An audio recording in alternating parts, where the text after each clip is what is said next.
ఇక రెడ్డోల కో పార్టీ, వెలుగోల కో పార్టీ, బాబరోల కో party, BC వాళ్ళు నేను చెప్పిన అరే మనం పార్టీ పెడుతున్నాం రానంగానే తీన్మార్ మల్లన్న మీద హత్యాయత్నం చేశారు వీళ్ళందరూ కలిసి. తీన్మార్ మల్లన్నను చంపేస్తే కథం అయిపోతుందని. మొన్న 39 రోజులైంది నా మీద హత్యాయత్నం జరిగి, ఇప్పటి వరకు పోలీసులు వాళ్ళు పోయింది లేదు, పట్టుకున్నది లేదు. మీరు రాసి పెట్టుకోండి, మీరు స్ట్రెచ్చర్ మీద ఉన్నా, మీరు రిటైర్ అయి ఇంట్లో వండుకున్నా, మీరు ఎక్కడ దాచుకున్నా రేపటి బీసీ ప్రభుత్వం మిమ్మల్ని గుట్టలో తీసుకొచ్చి ప్రజాక్షేత్రంలో నిలబెడతానని చెప్పి తెలియజేస్తా ఉన్నా.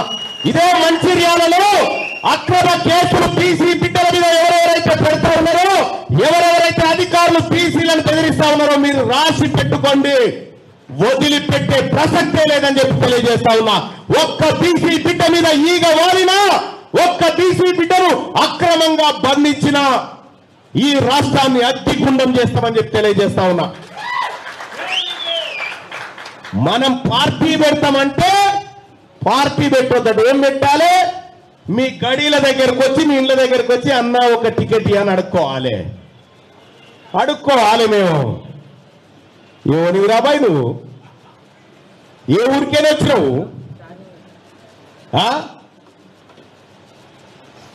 బిడ్డ, మా బీసీల ఇండ్లల్లా, మా పెరికోళ్ళ ఇంటి ముంగట, మా రజకుల ఇంటి ముంగట, మా నాయి బ్రాహ్మణుల ఇంటి ముంగట, మా యాదవుల ఇంటి ముంగట, మా పద్మశాలులు, ముదిరాజులు, మున్నూరు కాపులు, మా గౌడ్స్ వాళ్ళ ఇండ్ల ముంగట బొచ్చలు పట్టుకొని కూర్చుని పెడతా. మిమ్మల్ని గుర్తుపెట్టుకోరని చెప్పి తెలియజేస్తా ఉన్నా.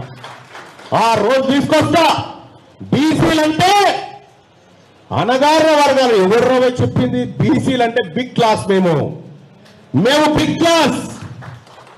అందుకోసమే సోదరులారా, వీళ్ళ చేతులున్న రిజర్వేషన్ ఇయ్యారట, కానీ అవ రాని దానికోసం మనం లడాయి చేద్దాం పారని చెప్తా ఉన్నారు వీళ్ళు. నమ్ముదామా వీళ్ళని?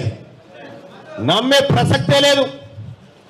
ఇక మనకు 42% రిజర్వేషన్ ఇవ్వమంటే ఓడేమో లెక్క పెట్టాలంటాడు, ఓడేమో జుట్లెన్ని ఉన్నాయో చూడాలంటాడు, ఓడేమో బొట్లెన్ని ఉన్నాయో చూడాలంటాడు. వీళ్ళు ఎంతమంది ఉన్నారు? ఈ దోచోళ్ళు ఎంత, గోసోళ్ళు ఎంత, గొంగడోళ్ళు ఎంత అని లెక్క పెట్టాలన్నట. మనకి ఇవ్వాలంటే మనకిచ్చకానే ఇవన్నీ పెట్టాలన్నట. మొన్న ఏం చేసి రెడ్గా వీళ్ళంతా రెడ్లు వెలమలు కలిసి ఈడబ్ల్యూఎస్ అని దొంగ రిజర్వేషన్ 10% తెచ్చుకురు. ఆల్రెడీ రాత్రికి రాత్రి తెచ్చుకురు వీళ్ళు. మనకిచ్చే కారణమే లేదు. ఇలా మన బీసీ బిడ్డలు 100కి 90 మార్కులు వచ్చినా మనోనికి ఉద్యోగం లేదు, వాళ్ళకు మాత్రం 100కి 50 మార్కులు వచ్చినా ఉద్యోగం వచ్చింది దొంగతనంగా ఈడబ్ల్యూఎస్ రిజర్వేషన్ ద్వారా.